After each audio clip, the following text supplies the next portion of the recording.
Good morning. Good morning. All right. Good morning.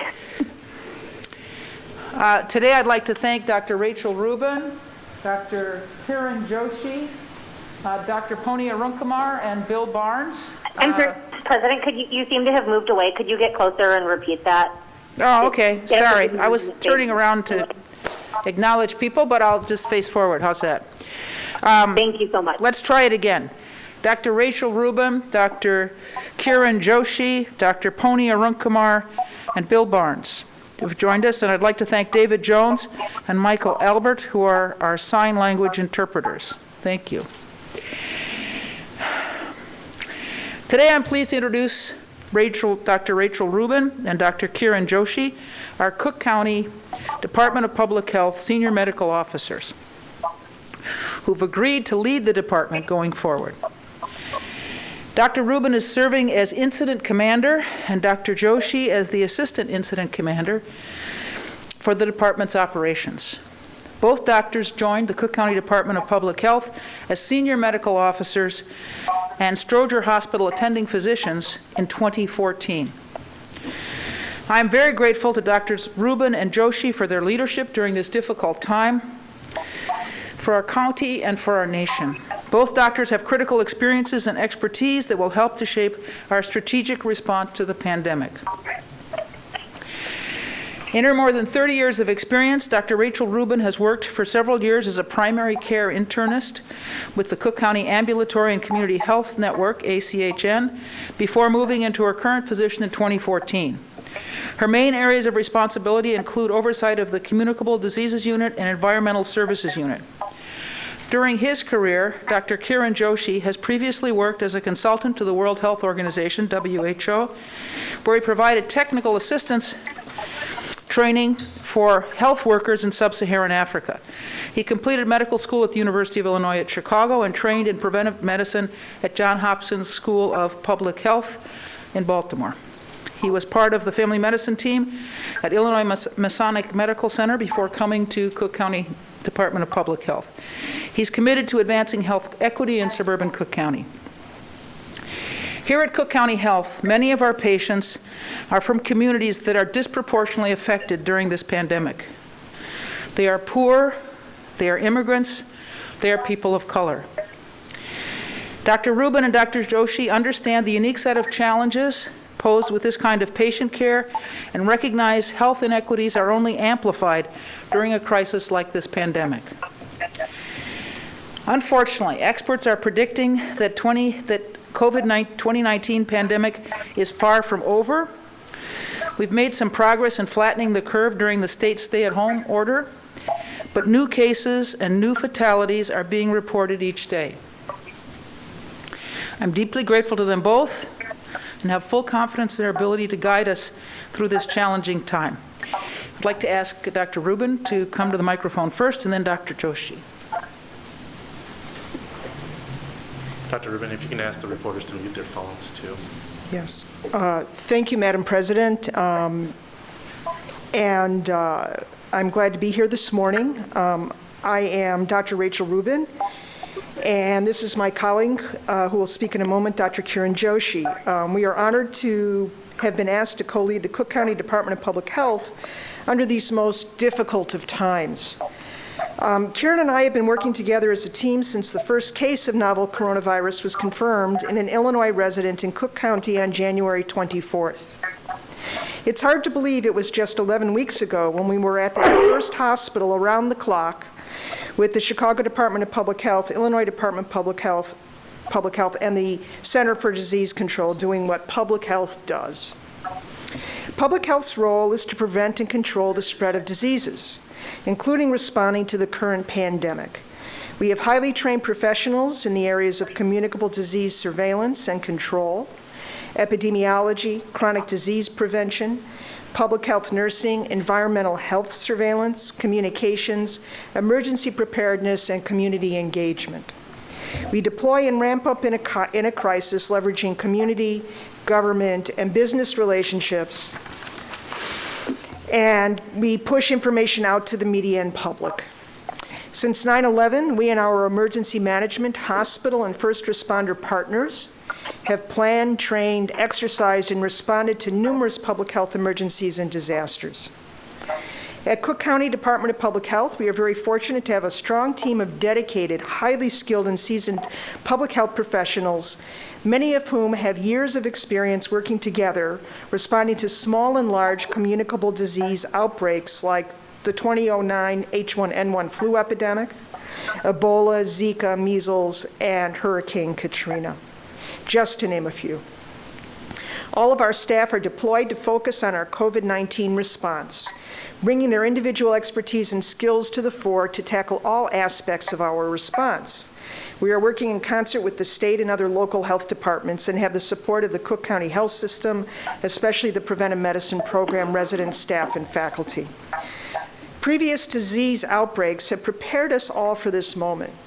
COVID-19 is requiring an unprecedented response from all of us. We are doing things we've always done, like washing hands, covering coughs and sneezes, and staying home, but at a whole new level.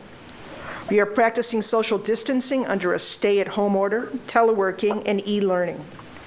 Many have lost jobs. Others are on the front lines risking their health to work essential jobs. Our hospital and healthcare workers, first responders, and others who provide essential services at grocery stores, pharmacies, gas stations, and elsewhere are all on the front lines. In my over 30-year career with Cook County Health, and especially over the last 5 years I have spent with the Cook County Department of Public Health, I have not been more proud to now help lead the most dedicated colleagues and staff I have had the privilege to work with. My partnership with Dr. Joshi spans back the 5.5 years we have been at the health department, and we are ready to move forward in our response to COVID-19, as well as the other work of our department, as a strong team.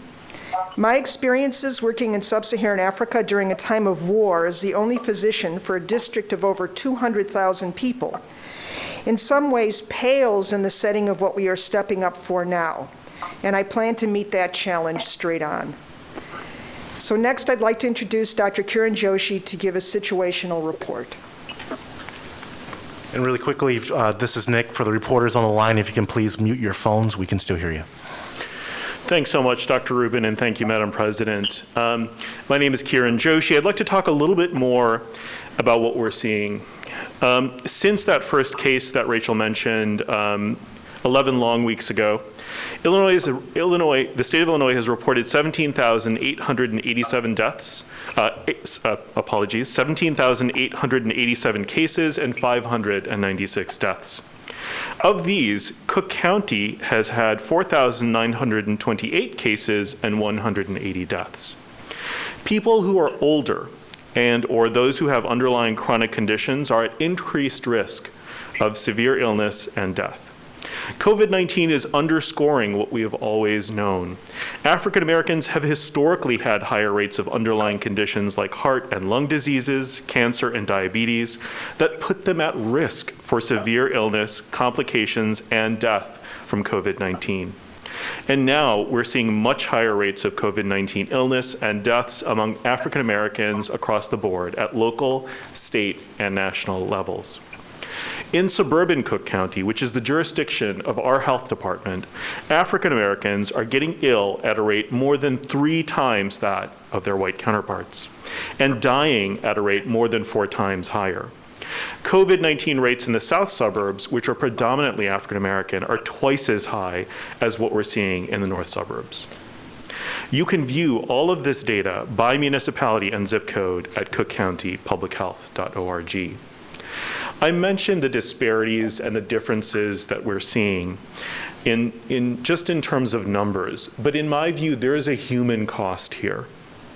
So I would ask us all to pause for a moment and consider the meaning of these numbers.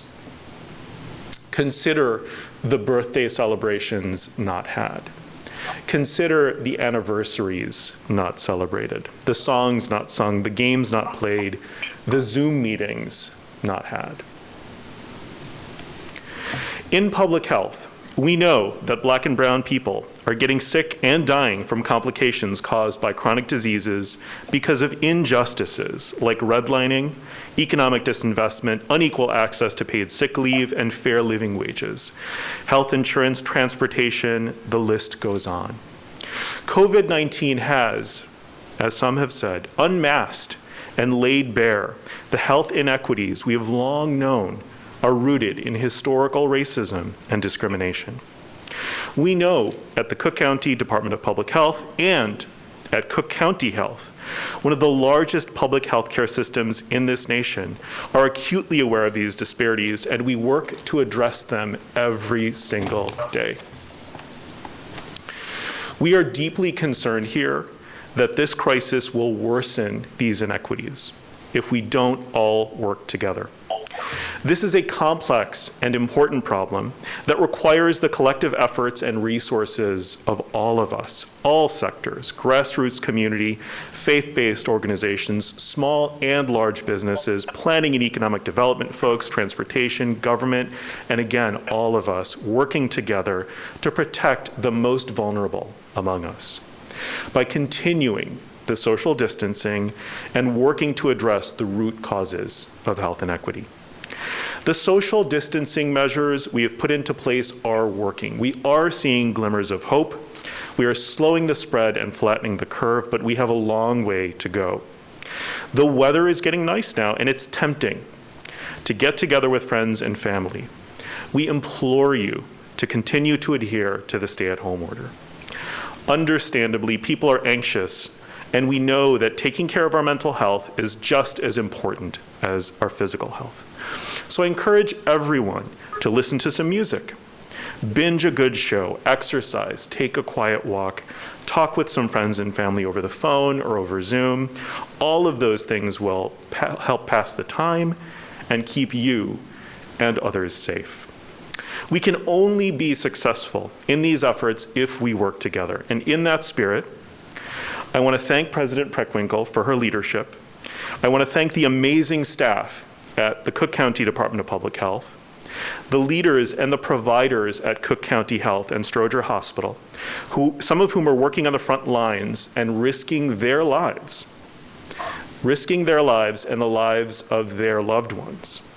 I want to thank our sister agencies, especially the Department of Emergency Management and Regional Security, our community partners, and countless others working together to slow the spread of COVID-19. We will get through this. We will get through this together. Finally, for data, resources, and answers to your most frequently asked questions, please check out our website, cookcountypublichealth.org, or during the week, feel free to call our hotline at 708-633-3319. Thank you. I'd ask Dr. Ponia Runkumar, our chief medical examiner, I started to say chief medical officer, our medical examiner, to come forward, please. Good morning. Good morning. Good morning. Thank you, President Preckwinkle and Executive Director Bill Bonds, for your leadership during this extremely challenging time for our community, our country, and indeed our world. As the Chief Medical Examiner for Cook County's Medical Examiner's Office, I'm entrusted with ensuring that each of the patients that fall under my office's jurisdiction are treated with dignity and respect as our team works to determine their cause and manner of death. I take this responsibility very seriously, as does every member of my staff. I would like to take this opportunity to thank our forensic pathologists, investigators, forensic technicians, and all our support staff for their dedication and commitment. They're all working tirelessly in unprecedented circumstances. Our office has never seen such an influx of cases. Our caseload has doubled and even tripled on some days. We have trained for this, participating in pandemic and mass casualty exercises and drills. But I realize that this pandemic will take an emotional toll on us all. We are watching a tragedy unfold. And while we're hopeful that the loss of life will be minimal, any loss of life is heartbreaking. We see it every day, but it does not get easier. This week, with the assistance of Cook County's Department of Emergency Management and Regional Security, we acquired a refrigerated warehouse to serve as our surge center. We have hoped and prayed that this pandemic would not require us to need additional space for the county's deceased. But it quickly became apparent that we would not have enough room in our morgue to respectfully care for decedents. Along with the Department of Emergency Management and Regional Security, we Karen are says working yes. closely with hospitals to ensure that their morgues are not overwhelmed during this time. Emergency Management is pre-positioning refrigerated trailers at hospitals that are anticipating surges in deaths, with a special focus on our traditionally under-resourced communities, which are always disproportionately affected during crisis. These trailers will then transport decedents to the surge center until loved ones can make final arrangements for them. We are the last physicians these individuals will ever have, and we take that responsibility very seriously. We treat these patients with dignity and respect. We treat them the way we would want our loved ones to be treated. Thank you. Health System and the CERMAC hospital at the Cook County Jail are Thank you. recipients of PPEs through my office. With thanks to all of our staff in the Cook County Department of Public Health and the Cook County Health and Hospital System, and all our healthcare workers, I'll take your questions. I don't have visibility on their stockpile right now, but we are in close We'll start with communication Amanda. them as they need additional resources, we provide them as best possible. Do you have any questions, Amanda? Yes, AD? Apparently not. Dan? I think that's all I've got. Thank you. Yes, All right, Madam Dan and President, Amanda, good you had a morning. chance to ask your questions or anything else? I just have one question, and I'm good. Thank you so much. Updates in welcome. the investigation into the Amanda? case of the Right, 9-month-old thank you, and stay well, everyone. that passed Okay. away. All right, sadly, thank you all for about, joining us. 10 days ago now, or 2 weeks ago now, I guess. Dr. Runkumar? We are still conducting our tests on that child. We're working with CDC to examine tissues and come to a conclusion as to the cause of death of the child. Do you know approximately when that investigation might be concluded, if it is possible to know? It is possible in a week or two we'll get the results from the CDC. And Madam President, I don't know, I'm on the phone here and not on the Facebook. Have you ended your period of isolation after your staff member tested positive, and how is that staff member doing? Well, first of all, the staff member is doing well. Thank you very much. I spoke to him a couple days ago. The last time I was in contact with him was March 27th, and so that's 2 weeks ago yesterday. I found out about it on Tuesday evening, so Wednesday, Thursday, Friday, I was at home, and that's the end of the 2-week period, so I've completed my So you're back. quarantine. Yes, I'm back. Hi, I'm sorry, Amanda here. I'm having mute issues. Oh, Dan, go ahead. I'm sorry. No, I'll mute myself now. That's all the questions I have. Thank you very much. All right, and this is? This is Amanda. I'm sorry. I was having mute issues. I've got 2 phones going, and I'm sorry. So, President, first of all, I'm glad that you are feeling well and doing okay. Could you also just give an update on your search for a permanent replacement after Dr. Terry Mason's leaving, and just address, obviously, these people, these doctors being willing to take on the position during this interim basis, but can you sort of address those who say that they're concerned about there not being a permanent leadership at such a time like this? Well, first of all, I should say I have great confidence in Dr. Rubin and Dr. Joshi. The search that that's a primary focus at the moment is the search for a new CEO. The Health and Hospital System Independent Governing Board has been engaged in that search now since January, and hopefully that will conclude shortly. And needless to say, that's the first priority. The second priority would be filling this position.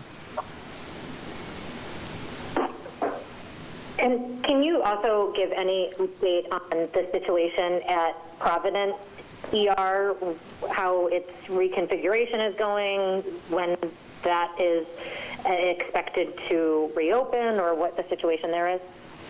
Sure. First of all, I'd be grateful for your help in assuring the public that Providence Hospital remains open. It remains open. In response to the Center for Disease Control and Prevention's order that elective surgeries end, several weeks ago, we closed the operating room at Providence because that was basically all we did there was elective surgery. And we moved those doctors to Stroger. A week ago Friday, it was determined that one of the healthcare workers at the emergency room at Providence had COVID-19. And that required, of course, that all of the healthcare personnel there be tested. And as we sent infectious disease specialists to the emergency room at Providence, they determined that it was impossible to do social distancing given the configuration of the emergency department at Providence Hospital. And so we decided that it was unsafe for healthcare workers and patients to be in a place where you could not do social distancing. We closed the emergency room. We're going to move walls and create a safe space both for healthcare workers and patients. We hope to have that completed by the beginning of May at the latest. We will, needless to say, expedite the work and try to get it done sooner. And as soon as we finish the work, of course, the whole area will be deep cleaned. So, again, the emergency room hopefully will be open early in May, and the hospital continues to be open and actually we have the capacity to increase the number of beds in use there should a surge occur in the COVID-19 epidemic.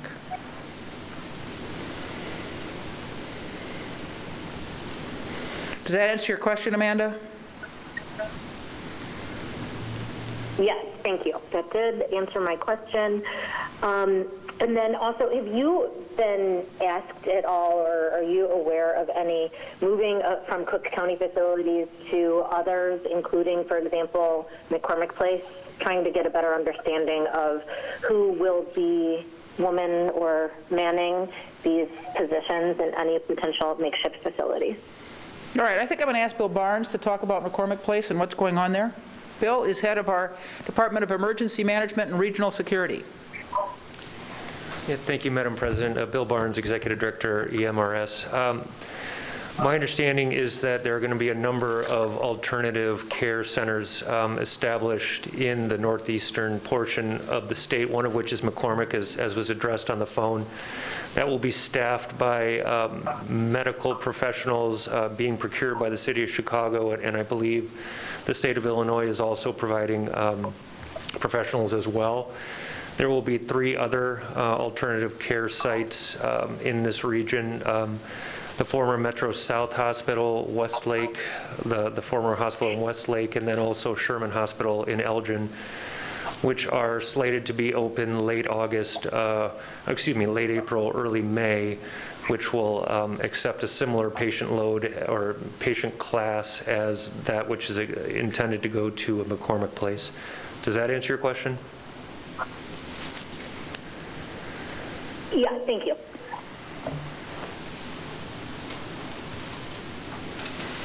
All right, do either Amanda or Dan have any further questions? Is there anybody else on the line?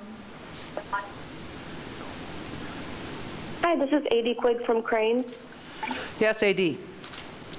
I'm wondering if you could update us on the capacity at Stroger right now and whether you believe the burden of patients are being shared equally across hospitals in the county. All right. The 2 healthcare folks who are here from the Department of Public Health, my last conversation with Deborah Carey on this subject, I believe, was Thursday. There were a little more than 200 patients in Stroger Hospital.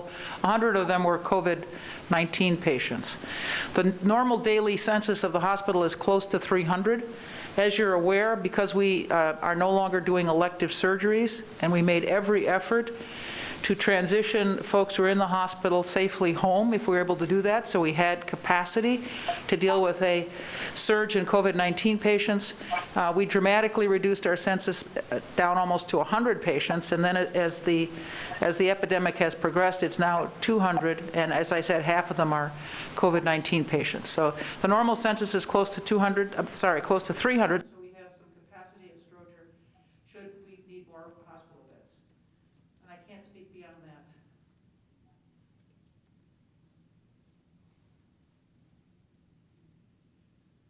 Any other questions, AD? Is the total bed count at Stroger is 450? Karen says yes. And could you give us an update on PPE? Maybe could Bill Barnes maybe speak to like the overall stockpile at the moment? The PPE situation, Bill Barnes? Certainly, and thank you. PPE is obviously in great need around the county, not only by healthcare, but also by our first responders. We at Emergency Management Regional Security, we are fielding requests for PPE from the healthcare side and also first responders, and we're doing our best to meet those needs as best possible given the high demand, low supply for these.